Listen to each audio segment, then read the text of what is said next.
Welcome to Inner Flow Shift, where science meets spirit, and perception meets profound truth.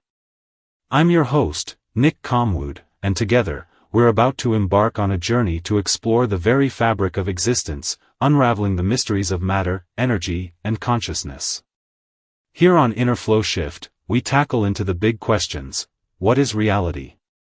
Is the physical world truly solid, or is it simply an illusion created by vibrating energy? Could everything we see, touch, and experience just be manifestations of a deeper, unseen truth?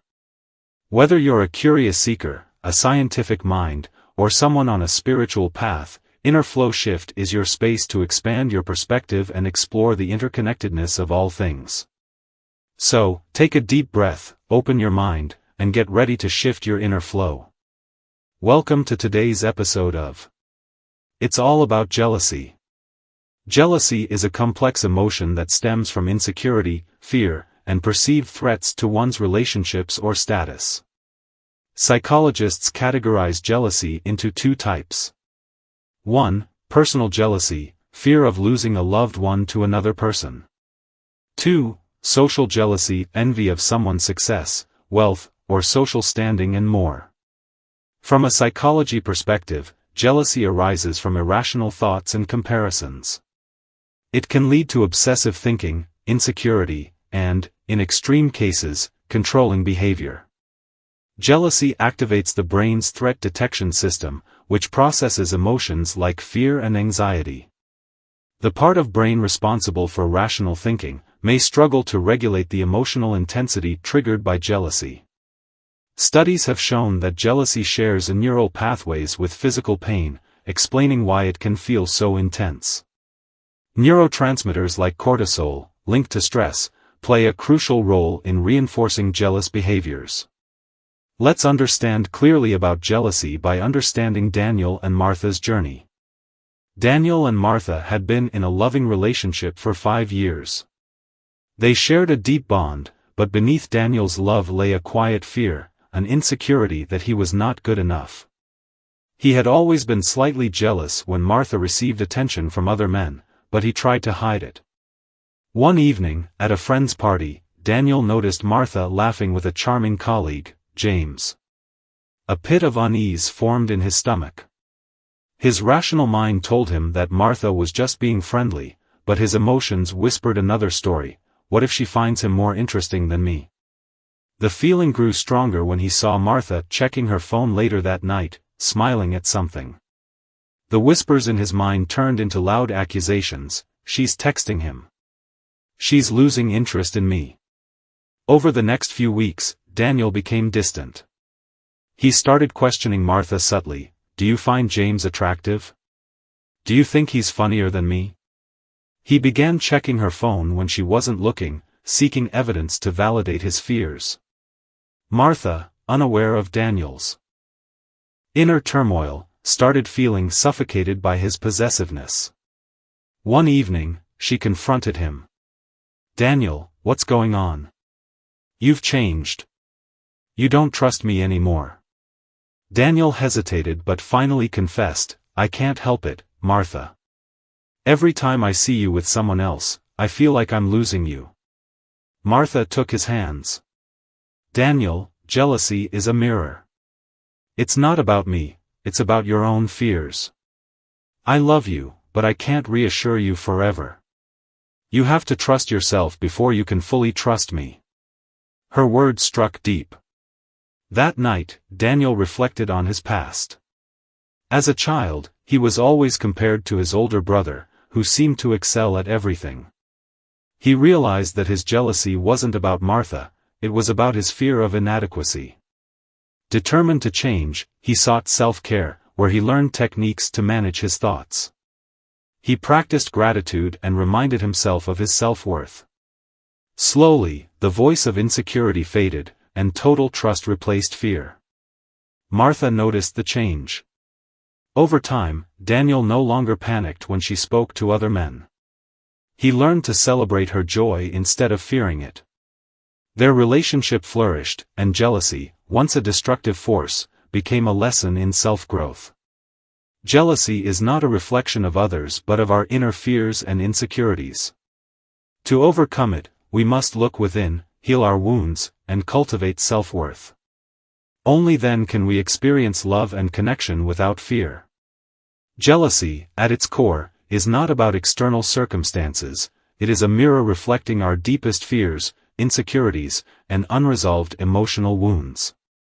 While it often appears as a reaction to external triggers, such as a partner's interactions with others or a friend's success, its true roots lie within us. Daniel's jealousy was not about Martha's actions but his own feelings of inadequacy. His past experiences of comparison with his brother created a subconscious belief that he was not enough. Jealousy often emerges from similar places. When we doubt our worth, we fear losing what we have because we don't believe we are deserving of it. To overcome jealousy, we must recognize that it is not a signal of others' actions but a sign of our inner wounds. Healing requires self-reflection, self-compassion, and sometimes professional guidance. Jealousy thrives in the absence of trust, both in oneself and in others. Daniel's inability to trust Martha stemmed from his lack of self-trust. He projected his own fears onto her actions, assuming that she would betray him, not because she gave him reason to believe so, but because his own insecurities made him see threats where none existed. Trust is built not just in relationships with others but within ourselves. When we trust our own worth, we no longer feel threatened by external situations. True confidence is knowing that, no matter what happens, we remain whole and valuable. One of the key shifts Daniel made was practicing gratitude. Instead of seeing Martha's joy as a threat, he learned to celebrate it. Often, jealousy blinds us to what we already have by making us focus on what we fear losing. Gratitude helps reframe our mindset, allowing us to appreciate our relationships rather than constantly fearing their loss. If Daniel had continued to let jealousy control him, he could have driven Martha away, not because of another man, but because of his inability to trust and appreciate her. In the same way, unchecked jealousy in any relationship, romantic or otherwise, can push people away, creating the very outcome we fear. The story of Daniel and Martha teaches us that jealousy can either destroy or become a catalyst for self-growth. Rather than being a toxic emotion to suppress, jealousy can serve as a teacher, pointing us toward areas of ourselves that need healing. By working through his jealousy, Daniel not only saved his relationship but also became a more secure and fulfilled person.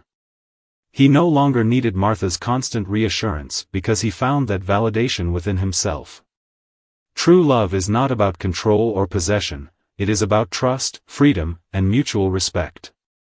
Jealousy often stems from a subconscious belief that love must be guarded or owned. However, love is not something we can control, it is something we nurture. Daniel learned that his love for Martha could not be conditional upon her actions or interactions with others. Instead of trying to keep her close out of fear, he learned to love her with trust, knowing that real love is based on connection, not control. Jealousy, when left unchecked, can be destructive, but when understood, it can be a powerful tool for personal transformation. Instead of fearing it or acting on it impulsively, we should see it as an opportunity to explore our inner selves. The next time jealousy arises, ask yourself, what fear or insecurity is this feeling pointing to? Do I trust myself and my worth? How can I shift my focus from fear to gratitude? By facing jealousy with self-awareness and growth, we transform it from a painful emotion into a stepping stone toward deeper confidence, trust, and love. The self that feels jealous is just a mental construct, our true nature is beyond thoughts. In realizing that, jealousy dissolves, and what remains is peace, love, and freedom. The ocean does not compete with the waves, it simply flows. In recognizing this, the illusion of better or worse dissolves, and with it, jealousy vanishes. Thank you for joining me today on Inner Flowshift. If this episode resonated with you, please like and subscribe the show, so that we can bring more insightful shows. I'm your host, Nick Comwood. Until next time, stay grounded and stay true to yourself.